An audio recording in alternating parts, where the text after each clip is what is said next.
heated at the Capitol. I've got some good stories for you guys. Shall I take it away? Take it away. I'm going to need more than that. Take it away. I got you. Good morning, Nigeria. I like to say that TVC has a finger on the pulse and our eyes on the streets, and we do our best to bring you trending stories from Nigeria and across the globe in order to talk about the things that shape the world that you and I live in. We begin today still on the burial of the late President Muhammadu Buhari. Many Nigerians are applauding President Bola Ahmed Tinubu for the humility and respect that he showed during the burial of his predecessor, Muhammadu Buhari, who was laid to rest on Tuesday in Daura, Katsina State. In widely shared videos, President Bola Tinubu, dressed in blue, was seen bowing solemnly before Buhari's flag-draped body, a gesture that has struck an emotional chord across the nation. The moment felt deeply personal, and President Tinubu and Buhari weren't just colleagues. They were political allies who joined forces in 2015 to break the PDP's 16-year grip on power. Before then, Buhari had tried and failed to win the presidency 3 times. It was Tinubu's strategic coalition that helped deliver him into Aso Rock. And now, nearly a decade later, many Nigerians see President Tinubu's quiet bow not just as protocol, but as a powerful act of humility and enduring allyship. It was the farewell of a friend who stood by Buhari in life and even in death. This is very interesting. Like I said, this is not just protocol. This is a man that is saying goodbye to his close friend, someone who he shared the burden of leadership with, someone with whom he shared a renewed hope, a vision for Nigeria. He was saying goodbye to his close friend, and I love the fact that he bowed. Humility is the mark of one of the great leaders. Let's take a look at social media.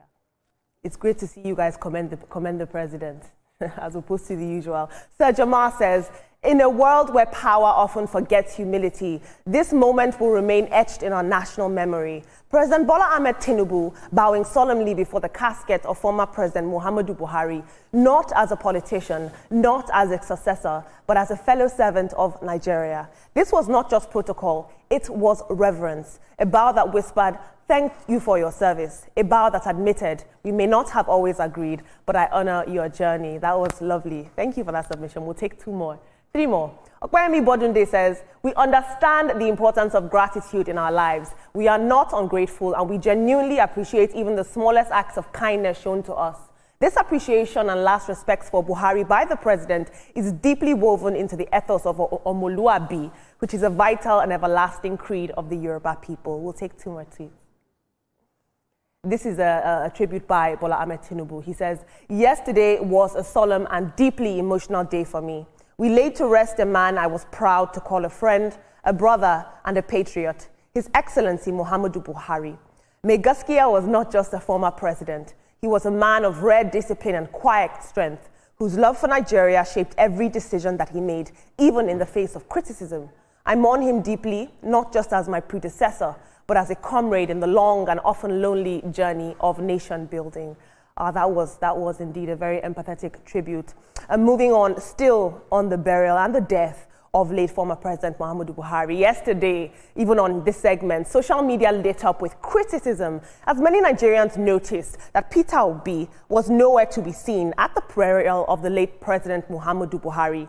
Now, given Peter Obi's well-known reputation for empathy and his habit of showing up personally to offer condolences, many Nigerians were left wondering, why was the funeral of Buhari any different? Well, yesterday, the presidential candidate of the Labour Party in the 2023 elections was in Daura, Katsina State, where he joined others for the Firdau prayer held in honor of late President Buhari. Now, although he missed the main burial on Tuesday, he was present yesterday to pay his respects in person. The former Anambra governor had earlier sent his condolences via a post on his official X account, and he joined former Vice President Atiku Abubakar and ex-Kaduna Governor Nasir El-Rufai at the prayer session in Daura. So while he might have missed the burial, Peter Obi's appearance at the prayer has, of course, put to rest some of the earlier speculation about him. We saw the ADC coalition step out in unison yesterday, and we will expect more stepping out, if you will, like this in the coming days, especially against the 2027 elections. But I couldn't help but think, I wonder what Buhari would have made of this coalition, what he would have made up of the current political climate in Nigeria. Gone too soon. Let's take a look at social media. Renaud Mokri, who he says, going to Daura a day after Buhari's burial because you were dragged on social media for your absence at the funeral is medicine after death. The message to Arewa has already been passed and understood. Renaud, do you speak for Arewa? Kabir Damaliki says, to be honest with you, no any educated northerner will take this personal. There's no specific time or date for condolences. You can do it at any time, even if it's next year. And this is from the teaching of our religion. And finally, Adeni says, it's not only Peter Obi that was absent at President Buhari's burial. Several other dignitaries were also not present. Let's not use this moment to fuel division or hatred. Leadership ends, life ends, but humanity should remain. This is a time for reflection, unity and healing, not blame or bitterness. And as Nigerians, we must rise above political sentiments and choose peace over provocation and love over resentment. Adeni, I couldn't have said it better myself. But moving on from politics into people. A video making the rounds online is sparking serious conversation and questions about the intersection of faith and governance. In the video, elderly pensioners in Rivers State were seen gathered in a solemn worship session, praying, singing, and pleading for divine intervention over their unpaid gratuities and arrears. Of course, this is a heartbreaking sight, but it's also a very telling one. This is coming just months after the Nigerian Union of Pensioners in Rivers State alleged that the 2 billion naira previously released monthly by suspended Governor Siminalayi Fubara for pension payments had stopped flowing since the sole administrator assumed control of the state. As this video stirs emotion and a lot of anger online, it raises a deeper question for us to reflect on. How do citizens balance deep religious faith with the need to hold our earthly leaders accountable? For these pensioners, it seems as though faith has become both a source of strength, but also the last resort in a system that continues to fail them. This is a question that we have to ask. How do we hold these accountable while still being spiritually devout? At some point, if you ask me, prayer must meet policy. Let's take a look at social media.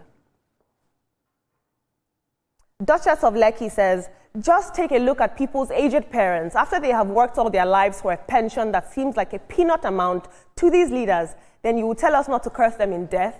We'll take 2 more submissions.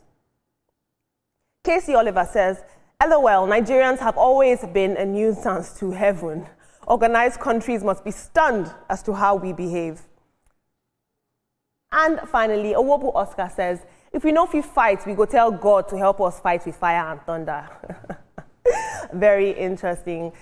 Team, we saw our president bow before the casket and the corpse of the late President Muhammadu Buhari. Would you say humility is one of the marks of a great leader? And also Peter Obi said, I'm tired of you guys. I was somewhere else and I'm here now. Can I get a break?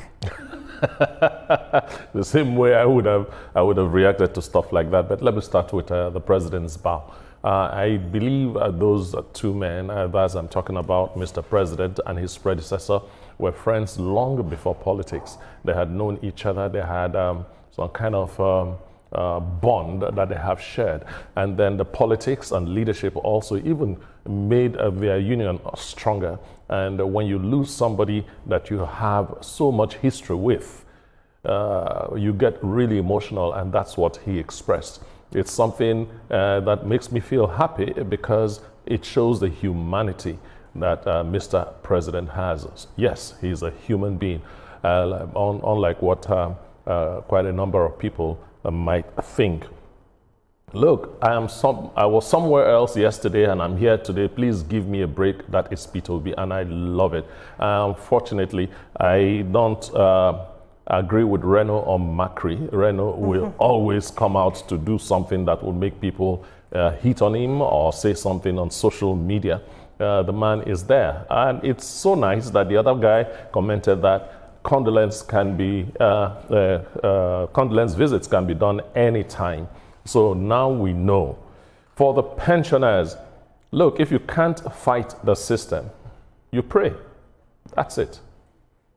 And I'll pick it up from there. Proverbs 21 verse 1 says the king's heart is in God's hand. And so the administrator's heart is in God's hand. And so they want it directed in the direction that will favor them. And that's why they are praying, I believe. And perhaps they will receive wisdom from God on how to deal with the issue, on how to navigate from there. If that's their result, kudos to them. And then for Peter Ob's matter, I think that the man should be allowed to be himself and do what he needs to do. He was somewhere else, and now he has gone to visit these people. I just think that we are politicizing everything, and it shouldn't be. He is human, first of all. If his movement here and there will tell on him and he needs to rest, or he has logistics challenges, I think that he does not owe anyone an explanation. He has gone there, and that should just settle it. And to the other matter of what was the other story again? Mr. President's bow. Mr. President's bow. I think that he understands what respect is. Even in death, he showed respect to the late former president, and that's what it is for me. All right, so I'll start with the pensioners. I'm a Christian, I believe in God, but I also say that I don't want the government to let it be that the people have to start praying for their rights, because this is what is supposed to be given to them. They have worked, and it's sad to see that they are now resulting in prayers for something that should have been given to them. You know, they are not begging for it, it's their right. So I really pray that the government looks into this, and we should not get to that point that... We should not get to that point that we start praying for the things that should be given to us, for the things that we have worked for. And like I said earlier on, I'm a big Christian, I believe in God, but there are some things that should not just be prayed for. It's their right, their money should be given to them. And then moving on with Peter Obi, I think that we need to really give that man a break. You know, like I said yesterday, he cannot be in two places at the same time. And at the end of the day, we cannot choose the time for him when he wants to go and pay condolences. He might even take him 2 to 3 weeks before he went there. And I don't think anybody has the right, you know, to say the particular time that he should go there. And moving on to our president, it's beautiful to see that, you know, apart from Buhari being an ex-president, that's his friend. And losing somebody is not easy at all. And, you know, and that bow was beautiful. I loved it. I think that showed that he's a human. Apart from being our president, he's a human as well. Talking about Rivers State and pension brouhaha, you know, I remember former President Muhammadu Buhari asking the governors, you know, when he went to visit some traditional rulers, I think in the south or somewhere, he was asking that he wondered how governors and people at the aim of affairs go to sleep at night when they are owing, you know, pension or in salaries. How did they do that? That he had to, you know, release a bailout fund at the time. So I do not know why this is always happening. Ogun State has also gone on strike statewide since Tuesday because of unpaid pension arrears or remittance of pension for like more than a decade, and that's very sad. So why do we have people? Why do we elect people? Is it to punish us? Is it not to do the right thing for us? Do we not even fear that one day we'll stand in front of God and give account of everything that we've done on this surface of this earth by yourself and to other people? I think we just need to, you know, do a lot of introspections and ask ourselves this very serious question. Talk about former governor of Anambra State, Peter Obi. It's okay. I understand the reason why people, you know, tainted with politics, saying why was he not there when he was being buried and all of that. It's his right to move from one place to the other, but at the same time, his supporters might be his doing and undoing, because they too much tweets, too much responses, too much abuse of former President Muhammadu Buhari, saying that Peter Obi must not go and all of that, and they're now going. So it looks as though Peter Obi is not exactly sure whether do I go, do I not go? He's not pandering to them. No. His supporter, that's the reality. We may try to extricate politics, but we can't extricate. I'm not saying that is going or not going is bad. I'm only talking about the supporters. So I think it needs to rein in on the supporters, because some Northerners are not happy with the way they talked about Buhari, the way they criticized him, the way they abused him on social media. We just have to act as one Nigerian. I mean, yeah, as one Nigeria, that indivisible entity, beyond your religion, your ethnicity, or your tribes. We should treat ourselves as one. Absolutely. Introspective submissions as always. I'll take a bow and move on. Finally, still in the world of social media, joy and nostalgia swept across social media last weekend as Umaru Musa Yar'Adua, son of the late former president Umaru Musa Yar'Adua, married his partner Maryam Shuaib in a beautiful ceremony held in Abuja.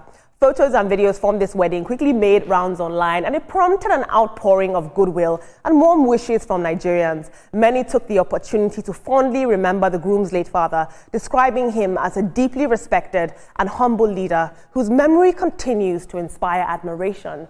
For countless Nigerians, this wedding was more than just a celebration of love. It was a moment to reflect on values of service, simplicity, and dignity that were often associated with the Yaradua name.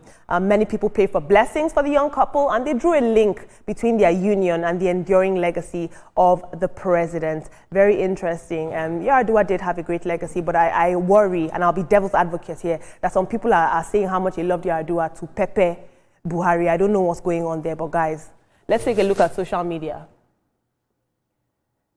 This is a cross-section of a TikTok, of the TikTok video. It said, as your Papa regime bring peace to everyone during this tenure, I pray you find peace in your marriage, inshallah. Somebody said, your father re-employed my mom in the federal ministry when Obasanjo was retrenched her, and many others. Also paid her for the years that she missed working. He was a great man. Happy married life. We'll take one more, and this is still a comment session.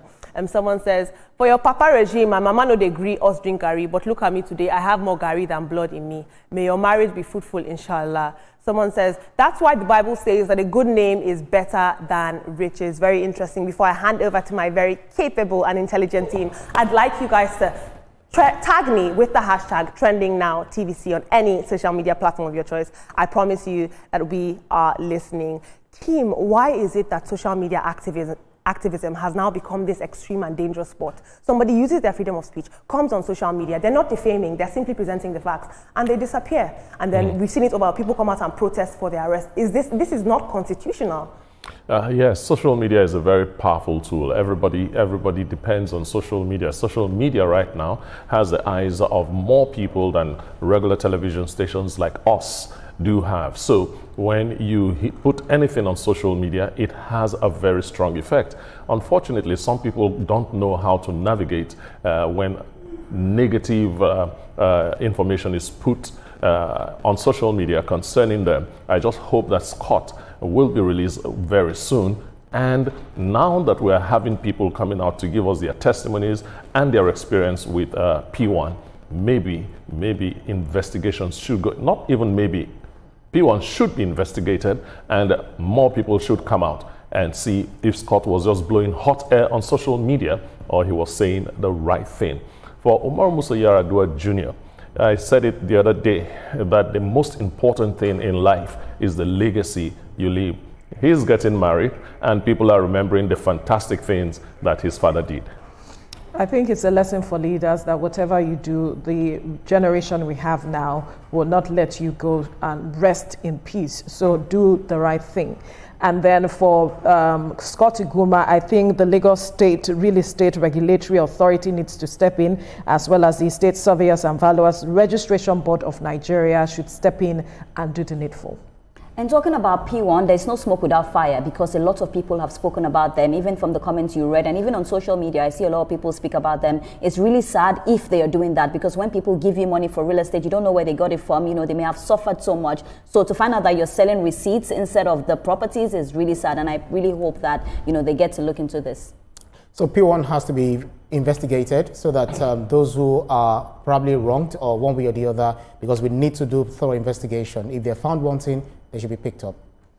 Well, Olamide, thank you so much for those stories. You're welcome. This is where we have to wrap things up on the program for today. Let's let you know that the views and reaction of all our resource persons are theirs and have no connection with TVC News. Up next is